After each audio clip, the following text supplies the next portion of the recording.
The stars above Lyra 7 glimmered like scattered gems in a dark velvet sky. Elias Carter stared from the cockpit of his ship, the Odyssey, feeling the mix of excitement and nervousness that always came before a new exploration. Lyra 7 was unlike any planet humans had studied before. Its skies shimmered with soft green auroras, and its forests glowed faintly in the dark.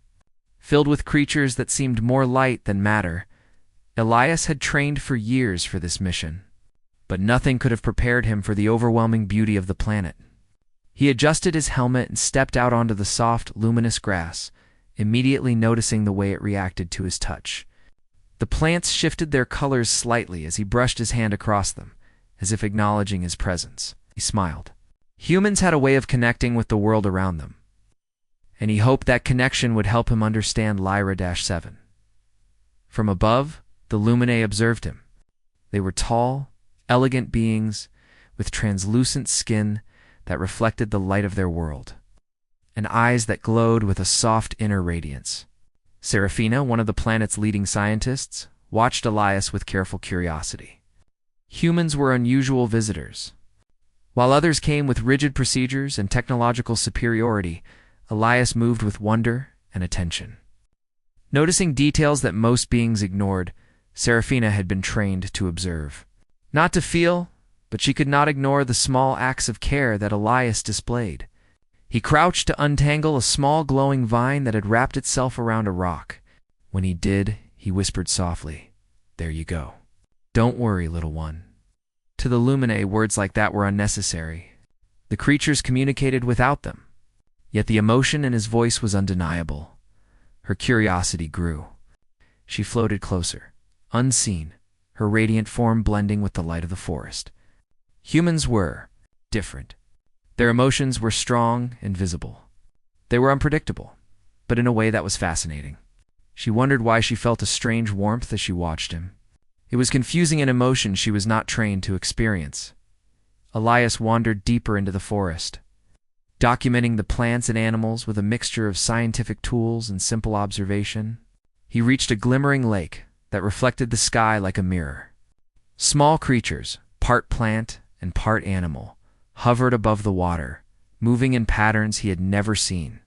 He knelt and extended a hand. One of the creatures approached, circling his fingers before touching them lightly. Elias laughed softly. "Hello there," he said. "You're beautiful," Seraphina, observing from a distance, felt a tug in her chest. That word beautiful should have meant nothing to her, yet it resonated. She had heard humans speak, but they attached meaning in ways Luminae did not. She studied him carefully, analyzing his every move. Yet every analysis seemed to lead her to a single question. Why did she care? Suddenly, a soft vibration ran through the ground.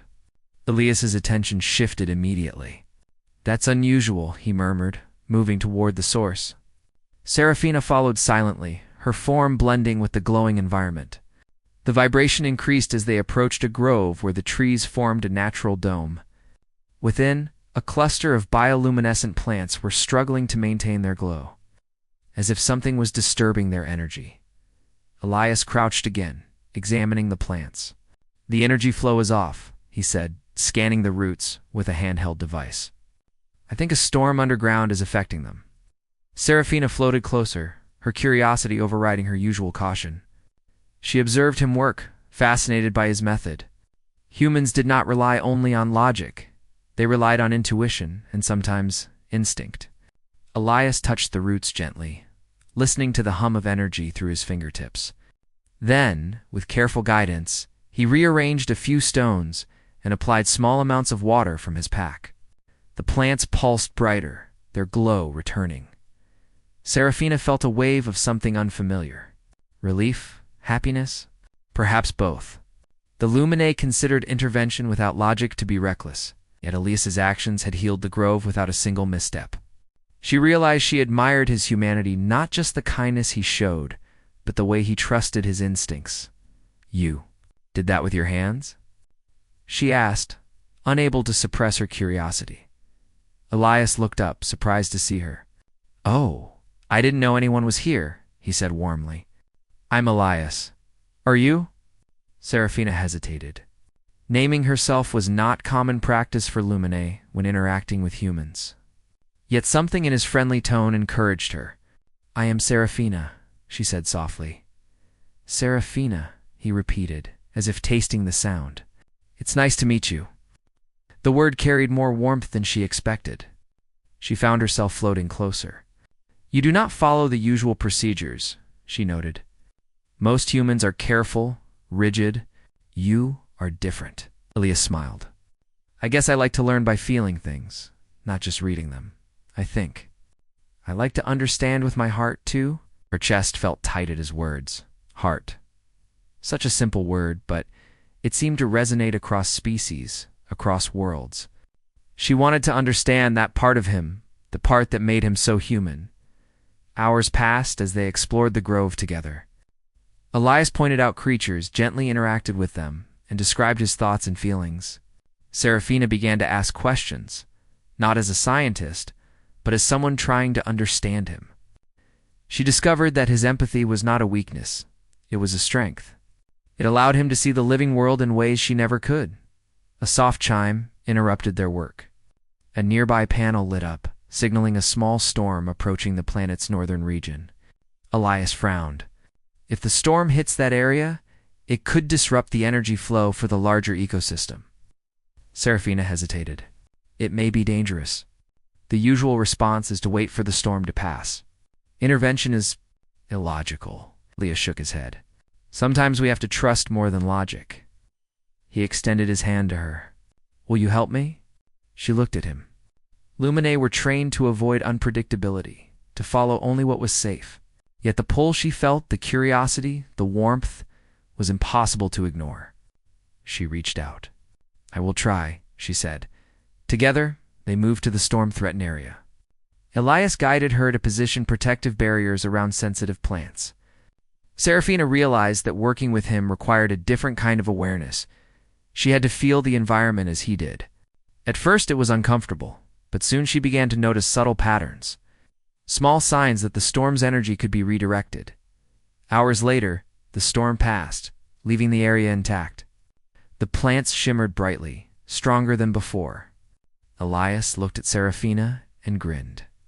"We did it." Serafina found herself smiling back, an emotion she had never thought she would embrace. "Yes," she admitted softly. "We did it." As night fell, the auroras above the forest seemed to shine brighter. Serafina floated above the glowing trees, watching Elias move among the plants with effortless care. She felt a stirring in her chest, a warmth that she could not name. Humans had a way of reaching into hearts, even those that were starborn and logical, and she realized she had been reached. "Elias," she began hesitantly, "your humanity is unlike anything I have known. It is fascinating." He looked up, his eyes reflecting the glowing sky. "And you, Serafina, your curiosity, your light, it's inspiring." Neither spoke for a while, content to simply exist in the luminous night, sharing a connection neither fully understood. Serafina realized that for the first time, she wanted more than observation. She wanted understanding, and perhaps something closer than that. But a soft vibration in the air suddenly drew her attention. A signal cosmic and unknown pulsed faintly, sending ripples through the planet's energy field. Seraphine's chest tightened. She had never experienced such a signal. She sensed that it carried importance beyond the grove, beyond Lyra 7 itself. Elias noticed her tension. "Do you feel that?" he asked. "Yes," she replied. "It is something new, something we must understand." She turned to him, searching for guidance, and realized that for the first time, she did not want to face the unknown alone. Elias smiled gently, and without words. They both knew they would face whatever came together, as the stars above Lyra 7 sparkled endlessly. Seraphine's starborn heart felt something extraordinary, a stirring of emotion awakened by humanity. She did not fully understand it yet, but she wanted to. And with Elias by her side, she felt ready to discover it. The days on Varelia grew longer and warmer as Lyra settled into her new life. The initial struggle to survive had passed, but a new challenge emerged, learning to truly live alongside the Alari. Lyra knew that survival alone was not enough. She wanted to belong, to understand, and to contribute to this world in a meaningful way. Every morning, she rose with the twin suns, the light shimmering through the crystalline forests. She would check her shelter, repair what had been damaged by the storms, and then explore the land. Kellyan was always nearby, moving gracefully, its colors soft and welcoming. Lyra began noticing subtle patterns in Kellyan's behavior, almost as if it were trying to teach her something beyond the obvious. One morning, while walking along a glowing river, Lyra discovered a strange plant she had not seen before. Its petals were translucent, and they shimmered with soft colors. When touched, it emitted gentle vibrations, almost like a heartbeat. Lyra carefully experimented, recording her observations. To her amazement, the vibrations seemed to respond to her own pulse and gestures. She realized this plant could act as a bridge for communication, not just between her and the Ilari, but between minds in a way that transcended words. Over the next several days, she worked to create a small interface using the glowing plants. She arranged petals and patterns that could mimic the Ilari's light signals. Kellyan watched attentively, sometimes nudging a petal with a soft pulse. Slowly, they discovered a rhythm, a way to exchange thoughts and ideas. Lyra felt a thrill of discovery. She had not only survived Veralia, but she was now beginning to understand it on a level few humans ever could. Meanwhile, the Ilari began trusting her completely. They followed her explorations, sometimes helping by moving obstacles or indicating paths. Lyra taught them small tasks, like arranging crystal panels to capture sunlight or directing water flows to nourish plants. In turn, the Ilari shared their knowledge of Verelia's energy currents, teaching her how to harvest more power from the glowing rivers without harming the delicate ecosystem. The exchange of knowledge created a sense of unity, an unspoken bond that deepened with every passing day. Lyra found herself thinking more and more about Kellyan. It was no longer just a companion. It was a friend, a teacher, and perhaps even something closer. Their connection was expressed through shared understanding, synchronizing colors and pulses, and a quiet recognition of each other's thoughts. Lyra felt warmth whenever Kellyan's light brightened near her, as though the planet itself approved of their growing bond. One afternoon, the sky darkened unexpectedly. Lyra's instruments detected an approaching storm, stronger than any before. The twin suns dimmed behind swirling clouds of violet and gray. She quickly called to the Ilari, signaling with her light patterns. Kellyan responded immediately, gathering the others and leading them toward a natural cave system she had discovered weeks before. Lyra's heart pounded. She had prepared for this, but the storm was unpredictable. She had to act fast.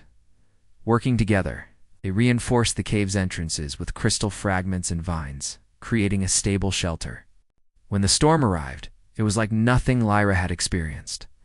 Winds whipped through the valleys, rain fell in glowing torrents, and the ground trembled under the force of the storm.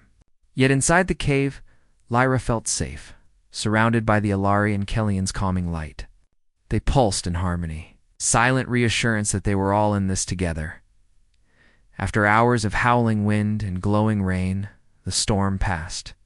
Lyra stepped outside and looked over the valley. Crystals were scattered, and some forests had shifted, but life endured. The Ilari gathered near her, their lights pulsing in celebration. Kellyan floated close, brushing against her shoulder, its colors vibrant and warm. Lyra felt a deep sense of joy and accomplishment. She had survived the storm, guided others, and had strengthened the bond with beings who were truly extraordinary. In the following weeks, Lyra focused on building a sustainable habitat, not just for herself, but for the Ilari. She used her engineering skills to create small energy collectors, water channels, and safe resting areas that blended seamlessly with the natural landscape. The Ilari helped, contributing their knowledge of energy flows and light patterns. Together, they created a place where humans and Ilari could coexist without harming the planet. Lyra also explored deeper connections with Kellyan. They experimented with the glowing plants, learning to exchange more complex thoughts and feelings. It was not just communication, it was understanding. Lyra realized that love could exist in many forms, and in her bond with Kellyan, it was expressed as trust, respect, and the joy of shared discovery. She no longer felt lonely or alien on this strange world. One evening, Lyra and Kellyan climbed a high cliff overlooking a valley filled with glowing rivers and crystal forests. The twin moons rose, casting silver and violet light across the landscape. Lyra took a deep breath and felt a profound sense of belonging. She thought of the journey that had brought her here, the crash landing, the struggles to survive, the storms, and the long hours of observation and learning. Every step had led her to this moment. Kellyan floated beside her, its light pulsing gently. Lyra reached out and touched it, feeling a warmth that was both comforting and exhilarating. She realized that love was not always about words or human gestures. It could be a connection of minds and hearts, a shared understanding that transcended species. Lyra smiled. She had come to Varelia alone, but she had not stayed alone. She had learned from this world, grown with it, and formed bonds that were deeper than she had ever imagined. She had survived not only by her own strength, but by embracing the wisdom, guidance, and friendship of beings very different from herself. The days that followed were filled with exploration, learning, and gentle adventures. Lyra mapped new areas of the planet, discovering glowing caves, floating crystal formations, and rare plants that hummed with energy. She shared these discoveries with the Eilari, and they, in turn, taught her about the subtle rhythms of Varelia, the movement of the glowing rivers, the timing of the wind currents, and the patterns of the clouds that hinted at coming storms through all of this. Her bond with Kellyan grew stronger. It was no longer just a teacher-student relationship, nor simply a companionable friendship. It was a connection of understanding, shared thought, and unspoken affection. Lyra found that she looked forward to every moment with Kellyan, every shared discovery, every pulse of color that expressed its thoughts. One day, Lyra discovered a rare plant that seemed to amplify thought patterns.